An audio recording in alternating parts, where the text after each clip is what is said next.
മാറ്റി കാണിക്കും. അപ്പോൾ അത് നിങ്ങൾ ഐഡന്റിഫൈ ചെയ്തിട്ട് ഇത് എന്തുമായിട്ട് ബന്ധപ്പെട്ടാണ് നിൽക്കുന്നതെന്ന് പറയണം കേട്ടോ. അപ്പൊ ഫസ്റ്റ് ആണേ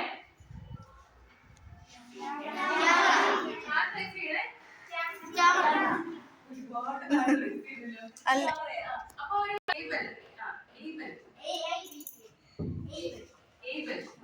നമ്മുടെ ആൻസർ പറഞ്ഞാല് നമ്മൾ തന്നെ ഓർത്തിരിക്കണം കേട്ടോ. ടേബിളിന്റെ ഒരു പോയിന്റ്. അപ്പൊ ഇപ്പൊ നമുക്ക് നിങ്ങൾക്ക് മനസ്സിലായില്ലേ? ഇപ്പൊ ഹാൻഡ് റൈസ് ചെയ്ത് ചാടി എണീക്കണം, എന്നാലാണ് പോയിന്റ് കിട്ടത്തുള്ളൂ കേട്ടോ. നെക്സ്റ്റ് വണ്ണേ